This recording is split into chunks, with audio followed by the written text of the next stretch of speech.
வணக்கம். எனவே பேசுவோம். நம்ம எனவே பேசுவோம் சேனலுக்கு சப்ஸ்கிரைப் பண்ணி பெல் பட்டனை அழுத்தி ஆதரவு கொடுங்க.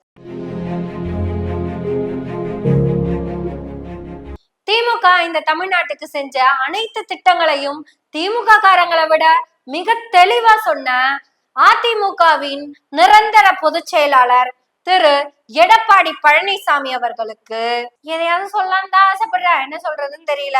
சரி, வாழ்த்திடுவோம். திரு எடப்பாடி அவர்களே, நீங்க ஏதோ வாய் தவறி சொன்னதா நான் நினைக்கல. திரு எடப்பாடி அவர்களே, நீங்க ஏதோ தெரியாம சொன்னதா நான் நினைக்கல.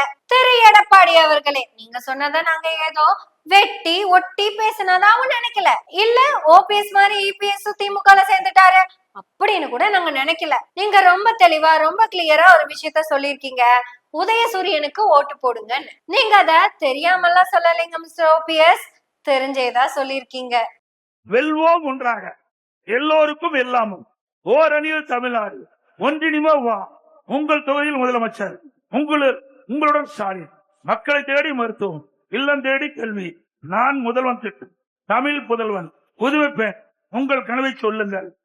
நம்பர் 1 முதலமைச்சர் தமிழ்நாடு வந்து ஸ்டாலின். நாம இவ்வளவு திட்டங்களை கொடுத்து உதயசூரியனுக்கு தான் ஓட்டு போடணும். முதல் முறையா உங்களோட அரசியல் சாணக்கியத்தனத்தை நினைச்சு பெருமைப்படுறோம். எல்லாரும் சொல்றாங்க நீங்க திமுக கண்ணுல விரல விட்டாட்டுறீங்கன்னு. இல்ல, எல்லாரும் சொல்றாங்க நீங்க சசிகலாவையும் டிடிவியும் உண்டு இல்லன்னு பண்றீங்கன்னு. இல்ல, அதுவும் இல்ல. பாஜகவோட மூக்குல கூட நீங்க விரல விட்டாடுறதா சொல்றாங்க. இல்ல, அதுவும் இல்ல. முதல் முறையா கொஞ்சம் அறிவோட உங்களை நீங்களே தற்காத்துக்கிறதுக்காக உங்க கண்ணு மூக்கு வாயு காது உட்பட எல்லாத்தையும் நீங்க பத்திரமா பாதுகாத்துக்கிறீங்க. அப்படி எல்லாமே நீங்க பாதுகாக்கணும்னா அதிமுக தமிழ்நாட்டுல ஜெயிச்சிடக்கூடாது அப்படின்னு நினைக்கிற ஒரே ஆள் நீங்க மட்டும்தான். உங்களுடைய அரசியல் சாணக்கியத்தனத்தை முறையா நான் வியந்து பார்த்தேன். ஏன்னா ஒருவேளை உங்க கட்சி ஜெயிச்சிருச்சுன்னா கண்டிப்பா நீங்க முதல்வர் கிடையாது அப்படிங்கறது எங்களுக்கு நல்லாவே தெரியும். பாஜகவுக்கு ஒரு எம்எல்ஏ கூட இல்லைனாலும் உங்களை வச்சே பாஜக ஆட்சிய அமைக்க வச்சிருவாங்க. சிஎம் நீங்க இல்ல, வேற ஆள் தான். ஆனா அவரு இங்க எலெக்ஷன்ல நின்னு கேன்வாஸ் பண்ணி ஜெயிச்சிருக்க வேண்டிய அவசியமே கிடையாதுங்க. நார்த் இந்தியால இருந்து யாரோ ஒருத்தங்க இங்க வருவாங்க. 6 மாசத்துக்குள்ள அவங்கள சிஎம் ஆக்கணுங்கிறதுக்காக மீண்டும் சட்டமேலவை தமிழ்நாட்டுக்குள்ள வரும். இது எல்லாம் திமுகவை விட பிஜேபியை விட உங்களுக்கு நல்லா தெரிஞ்சதுனாலதான். எப்படின்னு கேக்குறீங்களா? கண்டிப்பா அந்த மகாராஷ்டிராவோட துணை முதல்வர் உங்களை கூப்பிட்டுருப்பார்ல. நேனே Eknath Shinde who once upon a time I was a CM, now not even. இதே மாதிரி பிரச்சனை உங்களுக்கு வரக்கூடாதுன்னு நீங்க நினைச்சீங்கன்னா தோத்துருங்க. நீங்க தோத்து போனீங்கன்னா குறைஞ்சபட்சம் உங்க கட்சிக்கு பொதுச் செயலாளராவது இருக்கலாம் அப்படிங்கிற உண்மைய அவரு கால்ல சொல்லி இருப்பாருல்ல. இப்படி ஒவ்வொரு மாநிலத்துல இருக்க ஒவ்வொரு முதல்வரும் கூப்பிட்டு இவங்க கிட்ட பேசியிருப்பார்ல. ஈவன் நிதிஷ்குமார் கூட சொல்லியிருப்பார்ல, எடப்பாடிஜி சந்திரபாபு நாயுடு கூப்பிட்டு பேசியிருப்பார்ல, பழனிசாமிலு. இதெல்லாம் தெரிஞ்சதுனாலதான் குமாரசாமியை விட்டுட்டேன், அதையும் சொல்லிடுறேன். பழனிசாமினு இப்படி எல்லாம் சொன்னதுனாலதான் நம்ம பழனிசாமி, இப்படி எல்லாம் சொன்னதுனாலதான் நம்ம எடப்பாடி பழனிசாமி அவர்கள் திமுகக்கு ஓட்டு கேட்க ஆரம்பிச்சிட்டாரு. தயவு செய்து அதிமுக தொண்டர்களே, திமுகக்கு ஓட்டு போட்டு திமுகவை ஜெயிக்க வச்சிருங்க. நீங்கள் வாக்களிக்க வேண்டிய சின்னம் உதயசூரியன். தமிழகத்தின் நிரந்தர முதலமைச்சர் மு.க. ஸ்டாலினாகவே இருக்க வேண்டும். அப்படி இருந்தா மட்டும்தான் குறைஞ்சபட்சம் நான் பழனிசாமியாவது இங்கே இருக்க முடியும். பழனிசாமி அவர்களுடைய அரசியல் சாணக்கியத்தனம் இப்பதான் தெரியுது. குருமூர்த்தியோட வண்டவாளம் எல்லாம் இப்பதான் பழனிசாமி அவர்களுக்கு புரிய ஆரம்பிச்சிருக்குது. இதை எல்லாத்தையும் தாண்டி பழனிசாமி அவர்கள் திமுக கூட்டணிக்கு ஓட்டு கேட்டதுக்கு ஒரு காரணம் இருக்கும்ல. அதுக்கு வேற எந்த காரணமும் இல்ல, நம்ம தமிழ்நாடு முதல்வருடைய அந்த அருமையான குணம் தான். வீர வணக்கம் சொன்னது யாரு தெரியுமா? எங்க முதல்வர். எல்லா கட்சி தலைவர்களும் வந்தாங்க, மாலைய போட்டாங்க, கொஞ்ச நேரம் நின்னாங்க, நேரா பிரஸ் மீட்டிங்கு போய் நானும் நல்ல கண்ணும், ஐயோ நல்ல கண்ணும் நான் அவரு கூட அவருடைய தியாக சிந்தனை, அவருடைய எழுச்சி, நல்லகண்ணையா நான் தான் சிஎம் கேண்டிடேட் ஆகணும்னு ஒத்த கால்ல நின்னாரு அப்படின்னு ஒரு சிலர் நாய் பேசிட்டு போயிருக்கு. அங்க வந்து அதுவும் உங்களுக்கு தெரியும். இனி வர காலங்கள்ல இனி என்னென்னலாம் அவரை பத்தி பேச போறானோ தெரியல, பயமா இருக்குது. ஏன்னா நல்லகண்ணையா பார்க்காததெல்லாம் இவன் பார்த்ததா சொல்லுவான். ஏன்னா இனி பதில் பேசுறதுக்கு தான் நல்லகண்ணையா இல்லையே. பெரியாரை எதிர்க்கிறதுக்கு காரணமே நல்லகண்ணையா தான் கூடிய சீக்கிரம் சொல்லுவான் பாருங்க. சரி, இந்த சில்லறை பத்தி நம்ம ஏன் பேசிட்டு நம்ம அடுத்து என்ன பேச வந்தோமோ அதை பேசுவோம். வீர வணக்கம், வீர வணக்கம். தமிழ்நாட்டின் முதல்வர், திமுக கட்சியின் தலைவர் வீர வணக்கம் சொல்லணும்னு புரோட்டோகால் ஏதாவது இருக்கான்னா இல்ல. ஆனாலும் தகை சால் தமிழருக்கு அவரோட காலடியில நின்னு எங்க முதல்வர் சொன்ன அந்த வீர வணக்கம் உடம்பெல்லாம் சிலிர்த்துருச்சுங்க. வீர வணக்கம்,